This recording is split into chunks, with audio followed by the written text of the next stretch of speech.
Bonjour. Jean-Paul Sartre. Qu'est-ce que la littérature? Chaque livre propose une libération concrète à partir d'une aliénation particulière. Choix fait par l'auteur d'un certain aspect du monde qui décide du lecteur et réciproquement, c'est en choisissant son lecteur que l'écrivain décide de son sujet. Tous les ouvrages contiennent l'image du lecteur auquel ils sont destinés. Sartre est soucieux d'aborder les problèmes de son temps, menant une intense activité politique et refusa le prix Nobel de littérature en 1964. Les plus mauvais artistes sont les plus engagés, dit un écrivain qui se dégagea souvent. Voyez les peintres soviétiques. C'est une chose de travailler les couleurs et les sons. Ça n'est une autre de s'exprimer par des mots. Les notes et les couleurs ne sont pas des signes, elles ne renvoient à rien qui leur soit extérieur. L'écrivain peut vous guider et s'il vous décrit un taudis, y faire voir le symbole des injustices sociales, provoquer votre indignation. Le peintre est muet. Il vous présente un taudis, c'est tout. Libre à vous d'y voir ce que vous voulez. Qui ose, dans ces conditions, réclamer du peintre ou du musicien qu'il s'engage? L'écrivain, c'est aux significations qu'il a affaire, et l'empire des signes, c'est la prose, et la poésie est du côté de la peinture. Les poètes sont des hommes qui refusent d'utiliser le langage. Le poète a choisi l'attitude poétique qui considère les mots comme des choses et non comme des signes. Pour le poète, le langage est une structure du monde extérieur. Le poète est hors du langage. Il voit les mots à l'envers. Le langage tout entier est pour lui le miroir du monde. Le poète n'utilise pas le mot. La crise du langage est une crise poétique. On croirait qu'il compose une phrase, mais c'est une apparence, il crée un objet. Pour le poète, la phrase a une tonalité, un goût, il porte à l'absolu. Le prosateur expose des sentiments et les éclaircit. Le prosateur s'engage. La prose est utilitaire par essence. Monsieur Jourdain faisait de la prose pour demander ses pantoufles et Hitler pour déclarer la guerre à la Pologne. L'intuition est silence et la fin du langage est de communiquer. Parler, c'est agir. Toute chose nommée perd son innocence. Le prosateur est un homme d'action, par dévoilement. L'écrivain engagé sait que la parole est action et il sait que dévoiler, c'est changer. L'écrivain engagé peut être médiocre, mais sa modestie ne doit pas le détourner de construire son œuvre comme si elle devait avoir le plus grand retentissement. Les mots d'Ibris Parin sont des pistolets chargés. L'écrivain a choisi de dévoiler le monde de sorte que nul ne puisse ignorer le monde et nul ne puisse se dire innocent. Le silence est un moment du langage. Se taire n'est pas être muet, c'est refuser de parler, donc parler encore. On est écrivain pour avoir choisi de dire certaines choses d'une certaine façon. Le style fait la valeur de la prose, mais il doit passer inaperçu. Dans la prose, le plaisir esthétique n'est pur que s'il vient par-dessus le marché. Chacun invente sa forme et on juge après coup. A priori, aucun se range en dehors de l'art littéraire. Il s'agit de savoir de quoi l'on veut écrire. Et quand on le sait, il reste à décider comment on écrira. Giraudoux disait que la seule affaire est de trouver son style. L'idée vient après, mais il avait tort, l'idée n'est pas venue. L'art pur et l'art vide sont une même chose et le purisme esthétique ne fut qu'une brillante manœuvre défensive des bourgeois du siècle dernier. délivrer des mensonges à ses lecteurs. Lorsque l'enseignement qu'on en peut tirer est radicalement différent de celui que son auteur voulait donner, on nomme ce livre un message. Rousseau, père de la Révolution française, et Gobineau, père du racisme, nous ont envoyé des messages. Limiter volontairement l'écrit à l'expression involontaire de l'âme, la cause défendue ne doit être que le but apparent du discours. Le but profond, c'est de se livrer sans en avoir l'air. La pensée cache l'homme et c'est l'homme seul qui nous intéresse. La pure littérature est une subjectivité qui se livre. Le message est une âme faite objet, une âme qu'on contemple à distance respectueuse. Il faut tenter d'avoir raison dans nos livres, même si les siècles nous donnent tort, et nous estimons que l'écrivain doit s'engager tout entier dans ses ouvrages. L'homme est le moyen par lequel les choses se manifestent, c'est notre présence au monde. La création artistique est un besoin de nous sentir essentiels par rapport au monde. Effort conjugué de l'auteur et du lecteur qui fait surgir l'objet concret qu'est l'ouvrage de l'esprit. Le lecteur invente tout dans un perpétuel dépassement de la chose écrite. L'auteur ne fait que le guider. Écrire, c'est faire appel au lecteur pour qu'il fasse passer à l'existence objective le dévoilement. L'écrivain en appelle à la liberté du lecteur. L'œuvre d'art n'a pas de fin, car elle est une fin. En appel à la liberté du lecteur, la liberté s'éprouve dans un acte créateur. L'œuvre d'art est valeur, car elle est appel. Joie refusée au créateur tant qu'il crée ne fait qu'un avec la conscience esthétique du spectateur. Écrire, c'est dévoiler le monde et le proposer à la générosité du lecteur. On écrit pour le lecteur universel, l'écrivain parle à ses contemporains, l'auteur ne survole pas l'histoire, il y est engagé. Écriture et lecture sont les deux faces du même fait d'histoire, et la liberté à laquelle l'écrivain nous convie. L'auteur anime et pénètre de sa liberté.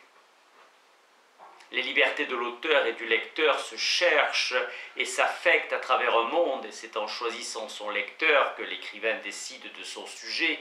Les ouvrages de l'esprit contiennent en eux-mêmes l'image du lecteur auquel ils sont destinés.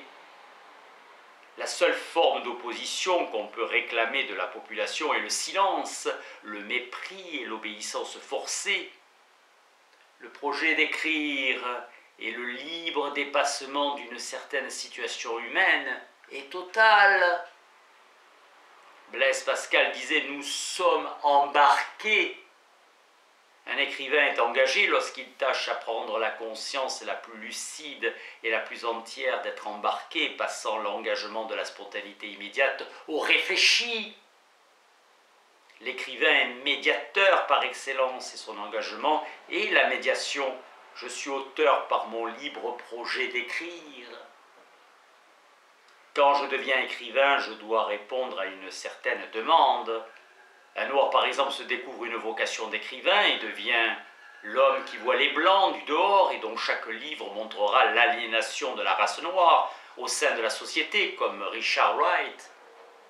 Il s'adresse aux noirs cultivés et aux blancs intellectuels ou démocrates. Les premiers comprendront à demi-mot avec leur cœur.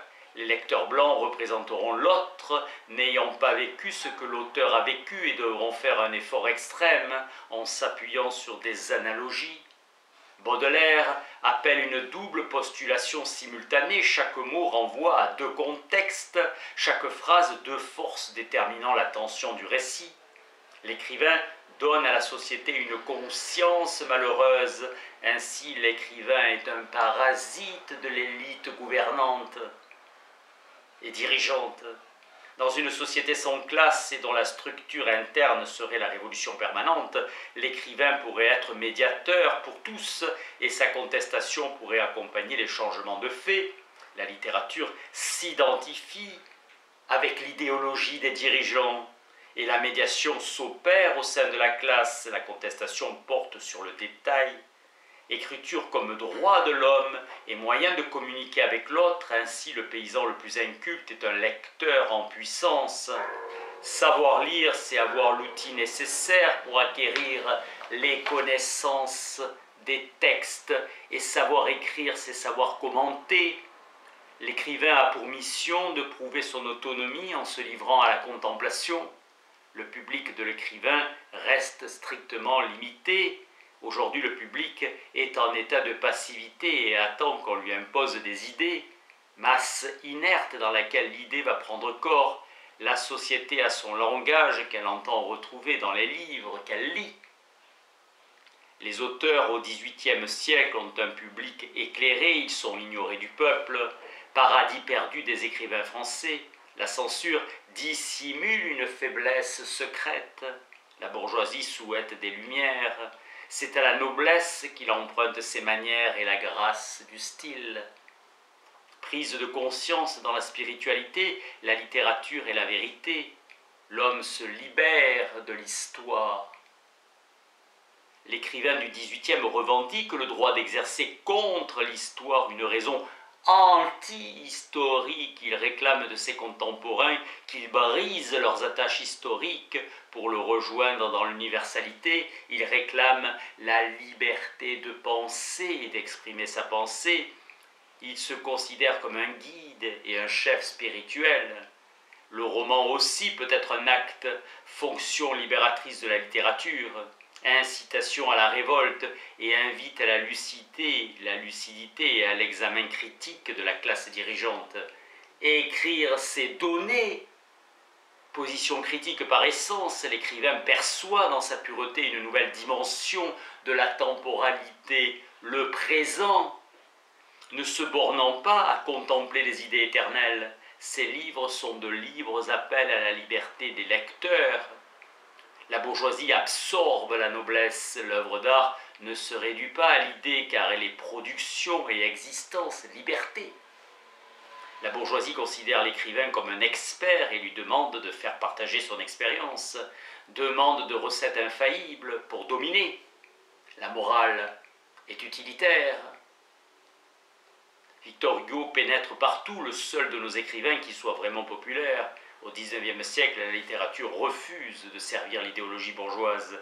Elle se pose comme indépendante par principe. Flaubert reste tributaire de la définition que les Winkelmann et les Lessing ont donnée de la beauté, la présentant comme la multiplicité dans l'unité. Capter le chatoiement du divers et de lui imposer une unification par le style.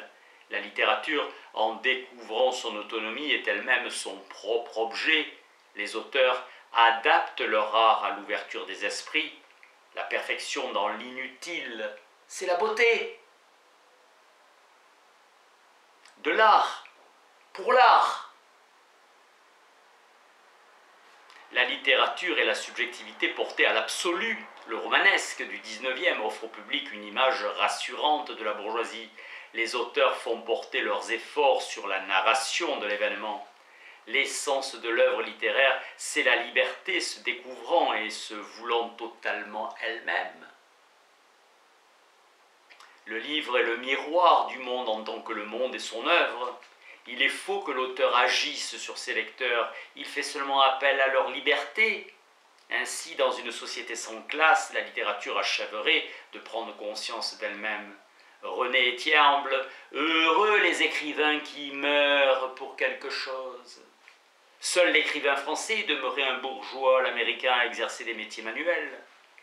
À ses yeux, le monde est neuf, tout est à dire. Centralisation des écrivains à Paris, 5 ans après un premier livre, vous serrez la main à tous vos confrères. Un Américain peut nous joindre en 24 heures. Si l'un d'entre nous est surmené, il annonce partir à la campagne et nous allons tous le voir. Nous sommes bourgeois et il n'y a pas de honte à l'avouer. Dans ces vertus qu'un bourgeois découvre, un grain divin de folie. Il y a plus de cynisme à élever une famille qu'à réduire, à séduire toutes 1000 femmes. Il faut, me dit un jour un jeune homme de bonne famille, faire comme tout le monde et n'être comme personne.